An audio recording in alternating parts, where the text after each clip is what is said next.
Hello, hello, hello. How are you guys? I hope everybody's good and that you are keeping busy and doing all your Zoom classes. Great, we get to have music again together. So exciting. So today what we're going to do is actually a very busy music class as usual. Lots of things to do.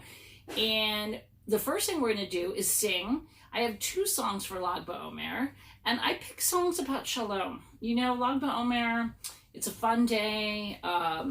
It's an important day, and Shalom is also very important, right? Peace, right? Can mean hello, goodbye, but these songs are about peace. And peace is a very special and beautiful thing. So I thought we could do a couple of songs about that have the word Shalom in them today. And we're going to learn about the life of Beethoven and listen to some of his music. As you know, we've been studying some other composers this year. So we learned about Mozart most recently and other famous Jewish composers like George Gershwin was last year, remember? And Aaron Copland and Leonard Bernstein. So we're going to learn about Beethoven today and listen to some of his famous and exciting and beautiful music. Okay, great. So here we go. All right, here's our song. We're gonna do it echo way today, all right? Some of you might know it. That's great. Even better, you're ahead of the game. All right, here we go. My turn first, and you echo. You know exactly what to do. I need no... Oh, let's start that again. All right, here we go. Rewind. I need no lot of tea. Your turn. Good job. El Hamangino. Good echoing. The El Hashiri. Good. Shakol Hamedino.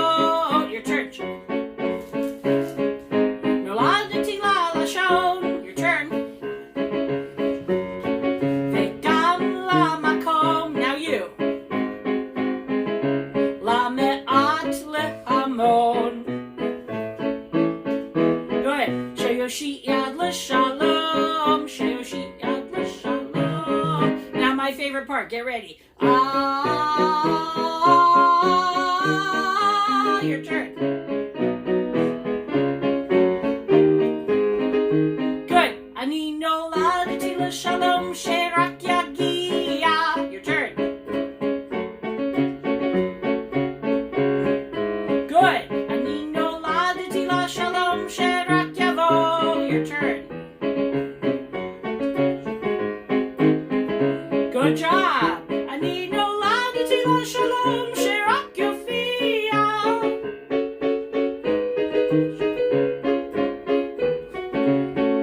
Ani rotza liot kvarbo.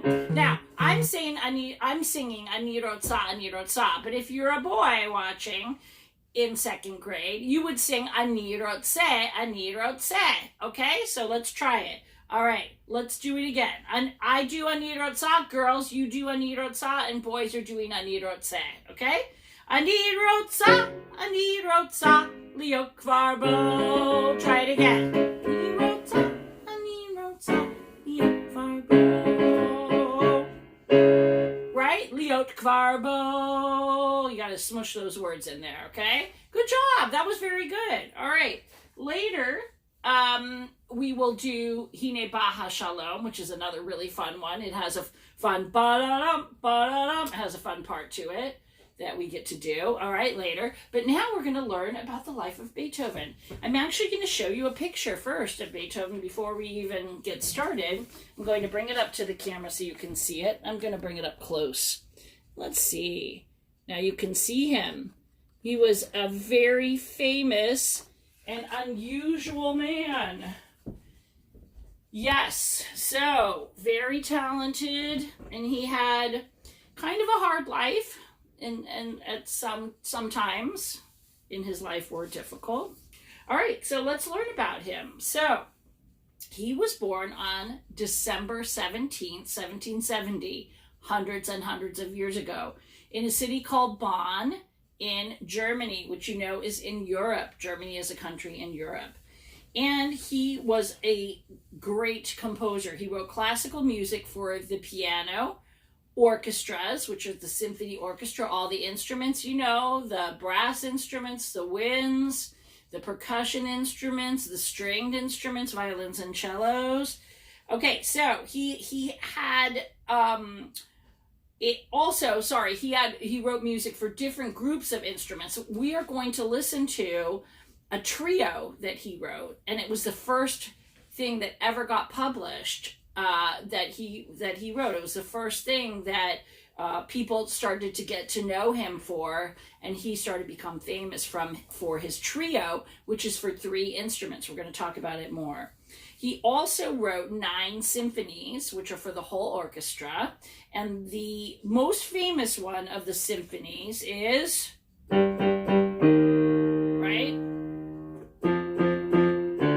the 5th Symphony, all right? But a lot of his other symphonies are, all of his symphonies are famous, but some of them are more performed than others. And also beautiful piano music like the Pathetique Sonata, which we're going to listen to a little bit for the piano, and the Moonlight Sonata, which we're also going to have a chance to listen to. And also a piano song called Fiorelise, which some of you might even know how to play if you take piano lessons. When he was a young man, he was a talented pianist. He was popular with the rich and important people in Vienna, Austria, where he ended up living, and we'll find out how that happened. Okay, so when he was little, very little, he was taught piano and violin by his dad from the age of 5. Now, Mozart began to learn piano from the age of 2. Remember, he was super young. Beethoven was still young, kindergarten, right, when he started to learn piano. And his father also taught him violin. His dad's name was Johann von Beethoven, and Ludwig is Beethoven's first name.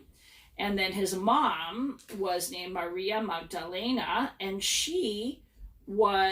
her dad, which was Beethoven's grandfather, was a chef, an important chef at the court of the Archbishopric, that's a big word, of Trier, okay? So the Archbishop was an important person in Bonn, Germany. Now, Beethoven's father, Johann, was not a very famous musician at all. He never became famous like Beethoven did. And he was working at the court of the Elector of Cologne, another very powerful man. And like I said, he was a prodigy, not as young of a prodigy as Beethoven. A prodigy means a super talented musician from the time that you're a very young child. And remember that Mozart was taken all over Europe by his father. We learned about that. So Beethoven did not get a chance to travel in Europe till he was 17. I'm going to show you a picture of him when he was 13. So this was before he got a chance to travel in Europe. And here he is when he's 13. Okay. So he's like a young teenager. But by the time he was an older teenager, 17, he had a piano teacher called Neef. His last name was Neef. And Neef was trained by a very famous son of a famous composer. So the piano teacher of Neef was Carl Philipp Emanuel Bach. You know Bach, you've heard of Bach, Johann Sebastian Bach. So he was Johann Sebastian Bach's son, and he gets his name shortened to C.P.E. Bach. Neef said to the elector that the young Beethoven should be given the chance to travel. So he was allowed to go to Vienna. Vienna is in Austria, which is a neighboring country in Europe to Germany. There, he might have had 1 or 2 lessons from Mozart. Remember Mozart? Can you imagine? Mozart got to teach Beethoven some music. That's amazing. He gave him some lessons. But then Beethoven got a letter saying that his mom was very sick, so he had to go back to Germany. He had to go back to Bonn. So he also, guess what? Because when you know how to play the violin, it's very easy to learn the viola, which is a bigger cousin of the violin, stringed instrument. So he played the viola around that time in the orchestra of the Elector, and he started to compose music, which we're just about to listen to, and made many friends. Some of these friends were musicians and others were very important people. Many of them were aristocrats, so like the noble people, very wealthy, and like the lords and ladies or the dukes and duchesses like they have in England, who would be, and these people would be able to help him in his career, in his writing of music, and make him to be able to really get super trained and become famous, right? Okay, so let's listen to the first thing that was published that Beethoven wrote, and it's a trio. It's for 3 instruments, and if you listen, I wonder if you can figure out which 3 instruments are playing. I will help you.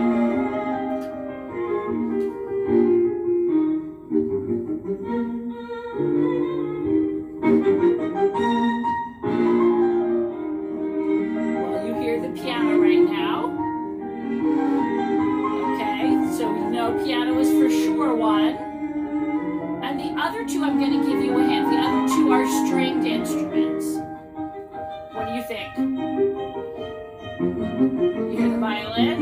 Good. And the lower sounding string instrument that you have to put between your knees, and you have to sit to play it, right? And you hold the bow, and you change notes with your other hand on the strings, is the cello, right? Good.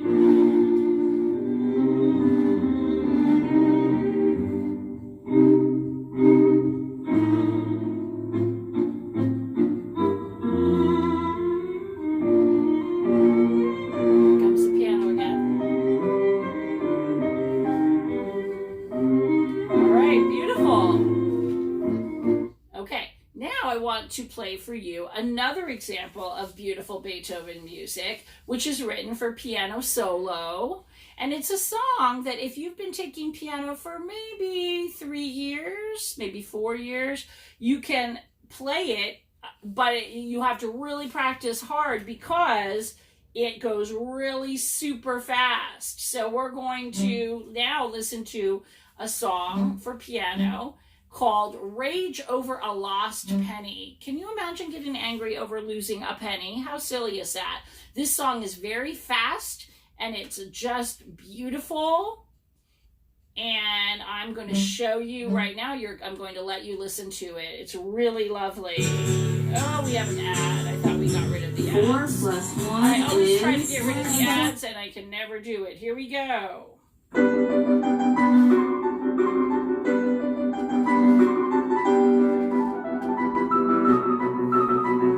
How fast it goes?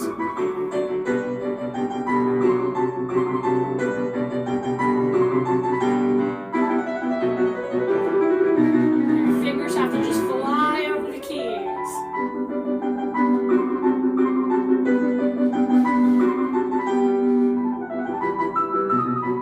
You might have heard this song before. It's very famous.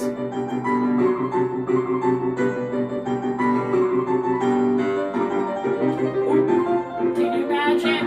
It sounds kind of like somebody's a little angry, right? Fast and furious.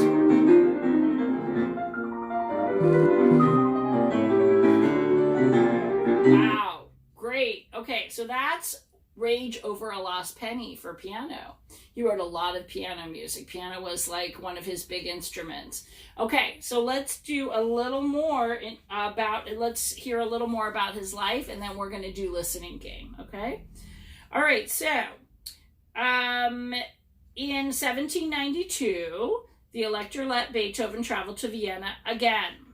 They expected him to return after a while, but guess what? He never left Vienna. He stayed there for the rest of his life. He must have loved Vienna.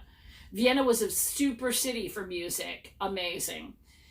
He would have loved to have had more composition lessons. Remember we said when you compose, it's you're writing your own music from Mozart, but Mozart had just died. And as you remember, Mozart died very young. But he had to find a different teacher, so he took lessons from Haydn. Haydn is a very, very well-known musician, composer, and Haydn was actually Mozart's teacher for a while. So interesting. Haydn was a good teacher, but a year later, Haydn left for England. So therefore, Beethoven had to find another teacher. Wow. And he found someone to give him lessons called Albrechtsberger. Wow, that's a mouthful. Who was not famous like Haydn, but he was a good teacher. And he made Beethoven write lots of technical exercises. Those are exercises to get your fingers to be very quick and teach you a lot about playing. Either you can have technical exercises to warm up or to stretch your fingers on the piano or the violin. He showed him how to write advanced counterpoint and fugues, which are very fancy, difficult pieces of music to write. This helped Beethoven to be a great composer. So Beethoven wanted to become famous as a pianist and composer, and he started to get to know important aristocratic people. We talked about that. Some of these people had already heard him perform in Bonn, where they had traveled, so his name was becoming known in Vienna. It also helped that he could say he was the pupil of the famous Joseph Haydn. Franz Joseph Haydn, actually, to be exact. There were a lot of aristocratic people in Vienna who liked music. They loved music. They were very big on music. And many had their own private orchestras. Remember in Mozart's time, people also, if they had a lot of money, they could have their own orchestra. Can you imagine how wonderful? Some of them started to give Beethoven places to live when the Elector of Bonn stopped sending him money in 1794. Beethoven started to perform in private homes, and he became known for his improvisations. What are improvisations? Improvisations is when you take a little theme, like it could be Twinkle Twinkle, and you do your own little thing.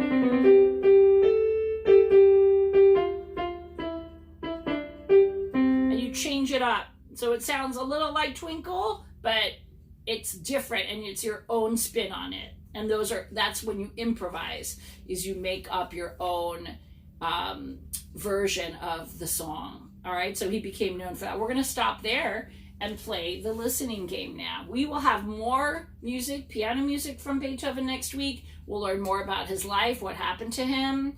And he's right on the verge of becoming super famous right now. So we'll find out more about him next time. Okay, let's do our listening game. So what we have is octave. You know octave. That you know very well. 8 notes apart, same note, C to C, 8 notes apart. We know fifth. Twinkle, twinkle. Okay, we know fourth. Fourth is, right? Mexican clapping song. Or remember, it could also be Here Comes the Bride. Depends on what you want to use for that one. You have 2 choices. And then second, remember we learned second last time? Blurry, honk, honk, 2 notes apart, next door neighbor notes. I'm playing right now C, next door neighbor D, blurry, and not so pretty. Easy one to recognize, right? That's the easiest one of all, right? Of the 4 that we know now. All right, so you're going to close your eyes. You're going to say whether I'm doing octave, fourth, fifth, or second, which is our new one that we learned last week. So close your eyes. We're going to start. I'll play them separate, together, then I'll repeat them, and then I'll say open your eyes, okay? Close your eyes. Separate, together. I'm going to do it again.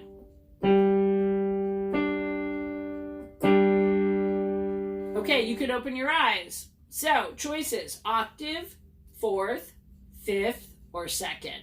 What do you think? If you said fifth, 100%. Good. All right, twinkle. Okay. If you didn't get it, it's okay. We have other chances coming up right now. All right, so close your eyes.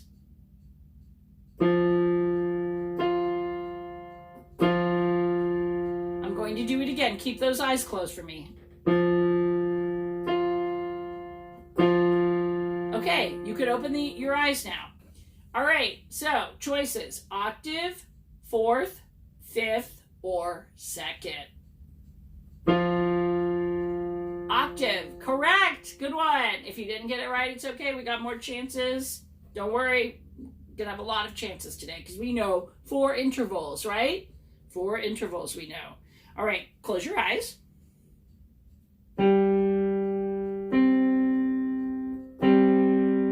And we shall do it again. Okay, you can open them now. What do you think? Octave, 4th, 5th, or 2nd? Did you say 4th? Right? Mexican clapping song. Here comes the bride. 4th is the correct answer. Good for you. Close your eyes again. Separating them. Together.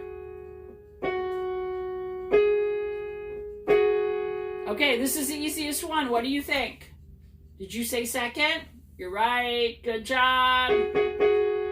Honk, honk. Beep, beep. Not so pretty, right? Close together, blurry. Very blurry sounding, right? Okay. Doesn't blend well together, right? All right, close them again. Here we go. I'm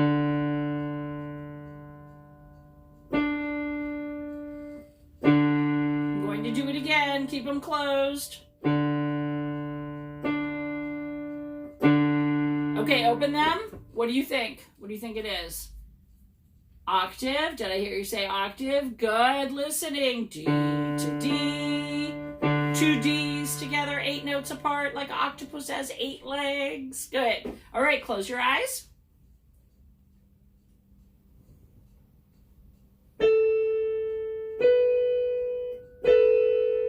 Keep them closed. I'm going to repeat it. All right, you may open.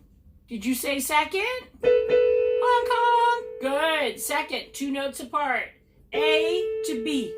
Next door neighbors. Musical alphabet, right? You know it. A, B, C, D, E, F, G. All right, good. Close your eyes again. Here we go.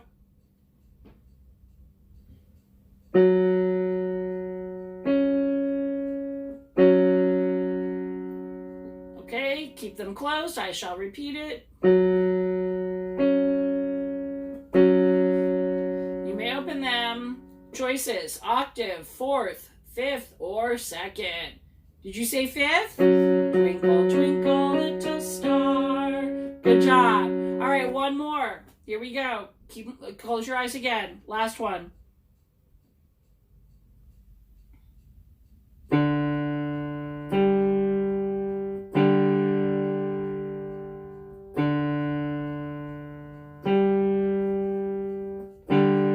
Okay, I just did it and then repeated it. Open your eyes. What do you think? Octave, 4th, 5th, or 2nd?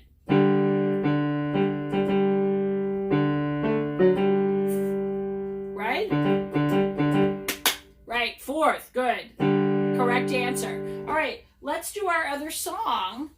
Our other song with the word shalom in it. This one has a really fun part to it. It's ba-da-dum, ba-da-dum. Okay, listen. Because there's different ba-da-dum. It doesn't always go that way. There are ba-da-dum throughout the song, and it changes, and it's really fun. We're going to do echo, okay? All right, let me get the piano to go a little lower. Here we go. All right, echo time. Listen for the ba-da-dums. They're fun, all right? You're going to sing it. You're going to sing them, all right, with me. All right, here we go. My turn first. Hine ba ha-shalom, ba-da-dum, ba-da-dum. Your turn. Hine ba ha-shalom, ba-da-dum, ba-da-dum. Good. Hu yatsa l'darko shilshom, ba-da-da-dum. Hu yatsa l'darko shilshom, ba-da-da-dum. Good. My turn. Hu karov, hu karev kol yom, ba-da-da-dum. Hu karov, hu karev kol yom, ba-da-da-dum. That was you. Good. Hine ba ha-shalom, hine ba ha-shalom. And that part doesn't have a ba-da-dum, ba-da-dum. That's a pattern breaker. We have 3 ba-da-dums, right? And then the final time, there's no ba-da-dum. Let's try it again, okay? All right, let's try it together. It's easy. Hine ba ha-shalom. Then, hu yatsa l'darko shilshom, hu karov, hu karev kol yom. It's getting closer and closer. Shalom, peace, every day. Hine ba ha-shalom. Here comes the peace, right? Okay. All right, help me with it. Hine ba hashalom, ba-da-dum, ba-da-dum. Hu yatsa l'darko shilshom, ba-da-da-dum. Hu karov, hu karev kol yom, ba-da-da-dum. Hine ba hashalom. Let's do it one more time, okay? And then next week we'll learn the rest of the song, okay? Hine ba hashalom, ba-da-dum, ba-da-dum. Hu yatsa l'darko shilshom, ba-da-da-dum. Hu karov, hu karev kol yom, ba-da-da-dum. Hine ba hashalom. Good job. That's a piece bone of the song, which is the chorus. And lots of songs have choruses. A lot, most songs, right? That have words to them. So, that's great. We learned a couple of really cool songs today. We learned about Beethoven. We're going to do more about Beethoven next week. More and finish Hine ba hashalom. And more listening game. And maybe we'll even have 5 choices for listening game next week. Oh my goodness. Wow, getting fancy. All right, guys, have a great day. Take care. Bye-bye.